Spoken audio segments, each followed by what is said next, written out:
the best Superman there is. Want to fight about it? Okay, you guys get to see his. Yeah, it's not very handsome in this picture, is it? Henry Cavill is amazingly handsome, but that picture doesn't do him justice. I don't know what's going on there. Looks like he's pooping or something. Okay, anyways. Did you guys know Henry Cavill refused to take any steroids or add on any physical CGI touch-ups to his physique? That's all his body. That's all him. I swear I'm about to change genders and make this man my baby daddy. This is the best Superman movie out there, period. I don't care what anybody says. I love everything about it. You know what it is? I was thinking about this earlier.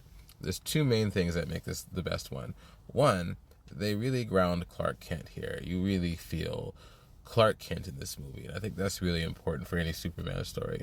See, the thing is, Superman is so godlike, you need something that makes him relatable, something human.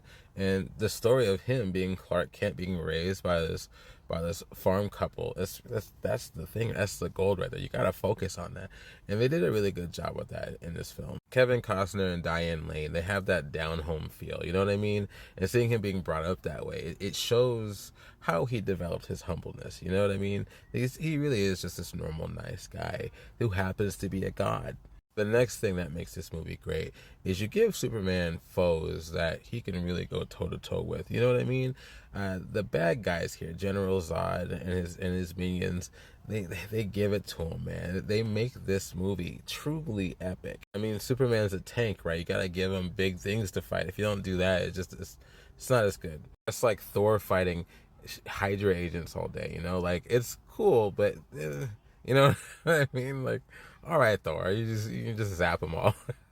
I think another thing that makes this movie great is the villain, General Zod, Michael Shannon. Michael Shannon's such a pro. He's a very good bad guy.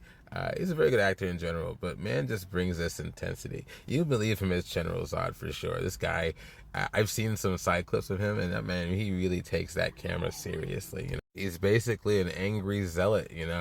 He's just superior in every way. Just awesome. How do I feel about Amy Adams as Lois Lane?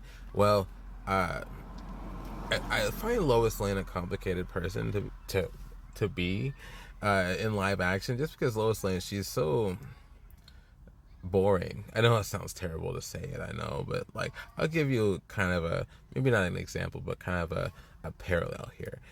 Batman, right? He falls in love with women like Catwoman or Talia al Ghul, or just like these women that can do some damage. Not just this news reporter woman. I mean, it's cool, but it's hard to play such a boring character. It's kind of my point. So when I say this about Amy Adams, I don't say this in a negative way toward her. I just find her role to be forgettable. Does that make sense? Did you guys know this movie was released on the 75th anniversary of the first appearance of Superman in the Action Comics? All right. One last thing. I really like Henry Cavill. Just as Michael Shannon takes Zod seriously, Henry Cavill, he really takes Clark Kent and Superman seriously. I think that's kind of the important thing there.